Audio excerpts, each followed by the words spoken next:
Today we are going to see second part of the chapter Two Stories About Flying, The Black Aeroplane, written by Frederick Forsyth from class 10 English NCRT.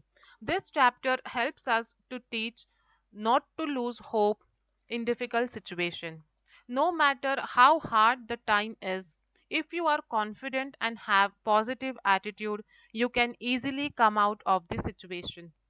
Hello everyone, you are watching the tutor. If you haven't subscribed the channel yet, make sure to subscribe it. Okay, now let's begin with the chapter The Black Aeroplane. The moon was coming up in the east behind me, and stars were shining in the clear sky above me. There wasn't a cloud in the sky. I was happy to be alone high up above the sleeping countryside. I was flying my old Dakota aeroplane over France back to England. I was dreaming of my holiday and looking forward to being with my family. I looked at my watch 1:30 in the morning.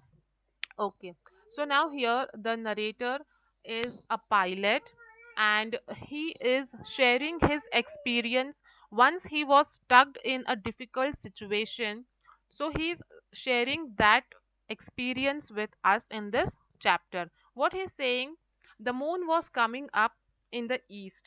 He's describing, he's talking about the situation, how the situation was. The moon was coming up in the east and stars were shining in the clear sky, and there wasn't a cloud. When a pilot flies a flight, he when he flies a plane, the sky should be clear, then it will be easy to fly.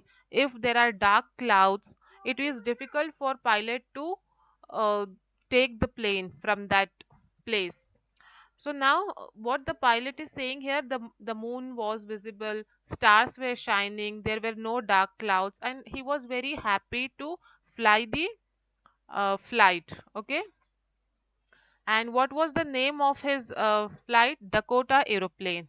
The name of his plane was Dakota Aeroplane, and he was where he was going? He was going to England. From France, he was going to England. And what he was dreaming? He was dreaming of his holiday. That when I will reach London, when I will reach England, I will be with my family. So he was happy, very happy to meet his family in England. I looked at my watch 1:30 in the morning. So what time it was? 1:30 a.m. I should call Paris control soon, I thought. As I looked down past the nose of the airplane, I saw the lights of a big city in front of me. I switched on the radio and said, Paris control, Dakota DS 0088 here. Can you hear me? I'm on way to England over. So when he uh, took off the plane, he thought, now I have to inform the control room, Paris control room, that I have taken off the plane from here. So what he did, he switched on the radio and he said, Paris control, Dakota DS 088 here. He said like this, can you hear me? I'm on my way to England. I'm moving to England now. Then the voice from the radio answered me immediately. Now, when he gave a message, he got the reply immediately. DS 088, I can hear you. You ought to turn 12 degrees west now. Okay, so when he put the message that I'm leaving to England, he also got a reply from the control room that yes, I can hear you. Now, what you have to do, you have to turn 12 degrees west now. Means they were telling him to take a turn from there. They were giving direction to him. I checked the map and the compass. What is compass? Compass is a device which shows the direction, in which direction the plane has to be taken. So that is a compass. He checked the map and the compass, switched over to my second and last fuel tank, and turned the Dakota 12 degrees west towards England. So he he turned his Dakota towards the west because it was the instruction given by the control room. So he did that. He also checked his last fuel tank. Okay, that was the last fuel tank. All other tanks were over. I'll be in time for breakfast, I thought. A good big English breakfast. Everything was going well. It was an easy flight. Till now, everything was going perfect. Okay, he informed the control room and he also got a reply from there that you have to take this direction. He took that direction also, and now he was flying the plane very smoothly. It was an easy journey. Till now everything was going good, and he was also imagining that when I will reach my home I will have an English breakfast. Now what things are included in English breakfast? It includes eggs and tomatoes, toast, tea, coffee, meat. So these things comes in English breakfast. So he was imagining that when I will reach my home, uh, that is to London, I will have English breakfast with my family members. Paris was about 150 kilometers behind me when I saw the clouds, storm clouds. They were huge. They looked like black mountains standing in front of me across the sky. I knew I could not fly up and over them, and I did not have enough fuel to fly around them to the north or south. See, till now he was happy and everything was going smooth. But now what happened when he moved the airplane 150 kilometers? The journey till 150 kilometers was good, but now after 150 kilometer was passed from the Paris, what he is seeing, he saw dark clouds, storms in front of him. And how the dark clouds are looking, it is looking like black mountains, huge black mountains. And now he was in confusion that how to move in this dark clouds. He is having very less fuel to go back to Paris again, or to turn towards north or south. He need lot of fuel in his tank, but his fuel is also getting empty. He is having very less fuel in his last tank, and in front of him there are dark clouds. He can't enter the clouds, so it is very difficult for him to decide what to do, whether to go back or to enter the cloud. I ought to go back to Paris, I thought, but I wanted to get home. I wanted that breakfast. I'll take the risk, I thought, and flew that old Dakota straight into the storm. Now, for a while, he thought what to do now. I have to move forward inside the cloud, or I have to go back. If I go back, I don't have fuel. I don't have enough fuel to again reach the Paris, and towards the north and south also I can't go. I don't have enough fuel, and if I enter the clouds, I don't know what will happen. So, but he took the courage to take the risk. What risk? To enter inside the storm. Inside the clouds, everything was suddenly black. It was impossible to see anything outside the aeroplane. So, when he entered inside the clouds, dark clouds, it was just impossible for him to see outside because everywhere it was just dark. He could not see the way. Okay, the old airplane jumped and twisted in the air. So now the airplane lost its control. It was twisting and turning inside the cloud. I looked at the compass. Now he was trying to take help from the compass to see which direction I have to move. I couldn't believe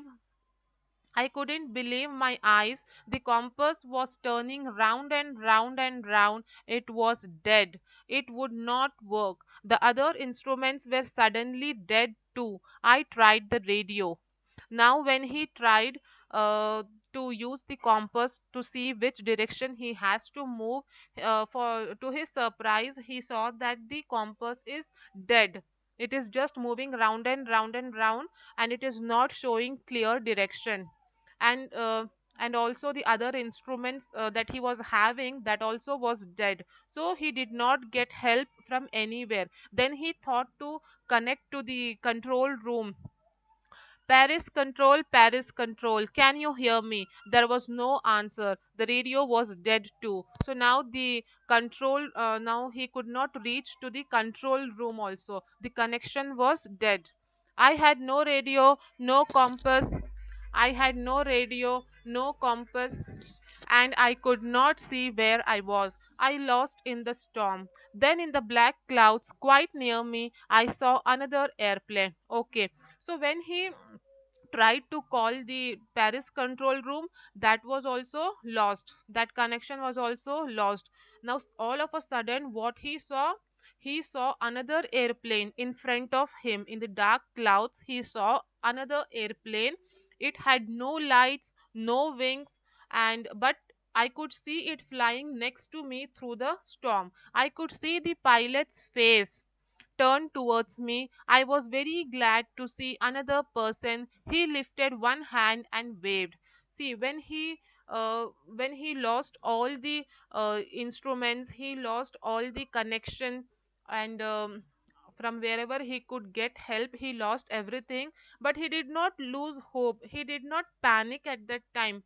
Okay, he was having confidence in himself that somehow I will manage to come out of this situation.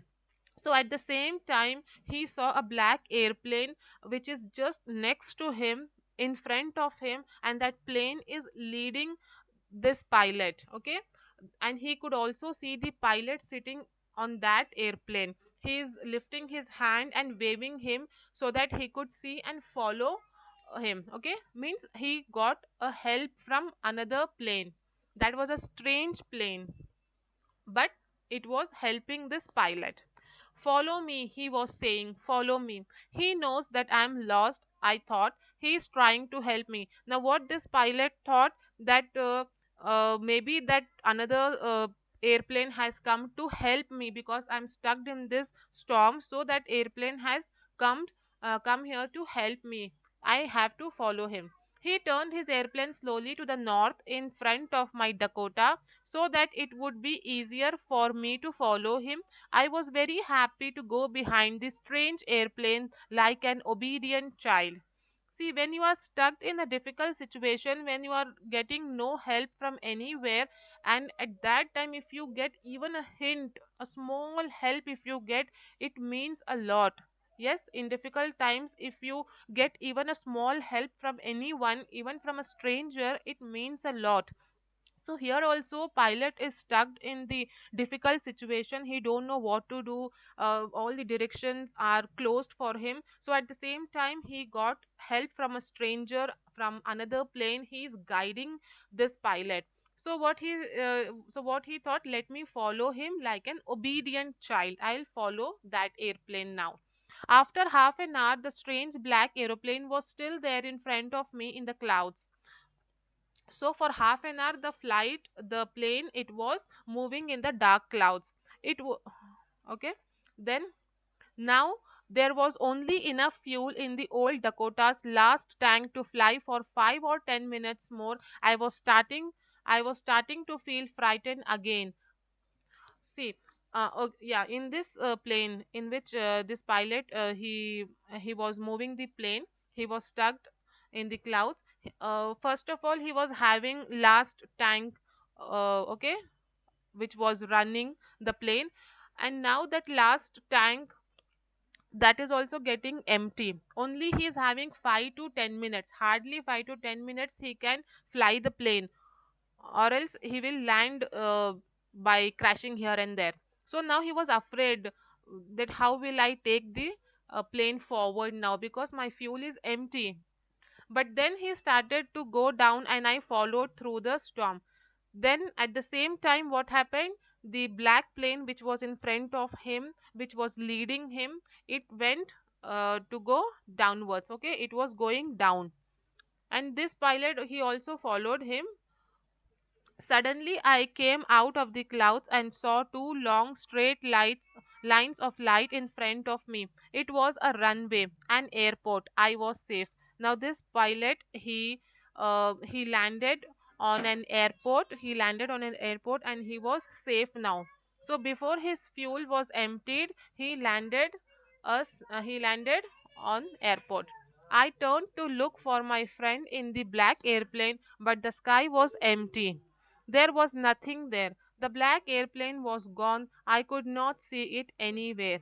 So by the time he came down, by the time he landed his plane, he thought to go and thank the other pilot who has helped me through this situation. He thought to go and thank him, but to his surprise he could not see any airplane.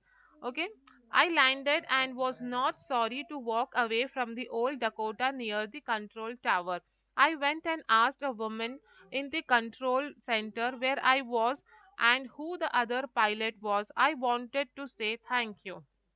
So this pilot, he landed his plane and went to the near control tower, and he went to ask that who is that other pilot who guided me. I want to thank him. She looked at me very strangely and then laughed. Now the a lady, she was sitting in the control room. She laughed at the pilot and said that there was nobody else except you. Let's see what she's saying. Another airplane up there in the storm. No other airplanes were flying tonight.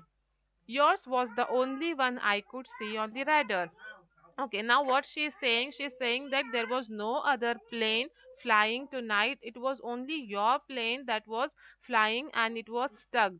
So about whom you're asking, about which pilot you're asking, I don't know. So she was laughing for that. So who helped me to arrive there safely without a compass or a radio and without any more fuel in my tanks? Who was the pilot on the strange black airplane flying in the storm without lights? Okay, now here he is thinking that if nobody helped me, if there was no plane, if there was no pilot, then who was leading me, who was guiding me? How I reached the airport, how I reached the airport safely, what was that? Now lot of question is coming in his mind, that what it was then, when there was nobody over there, then who was that, what was that? Okay, so it was nothing but his confidence, because he did not panic in those difficult times, and he did not crash his plane here and there. That was his confidence that helped him to reach the airport safely. Okay, so this chapter teaches us to have hope and also not to panic in difficult times. If you keep your mind calm, then one or the other solution will come out. Okay, I hope you have understood this story, and if you want more such explanation of other chapter, then do hit the like button, share and subscribe the channel.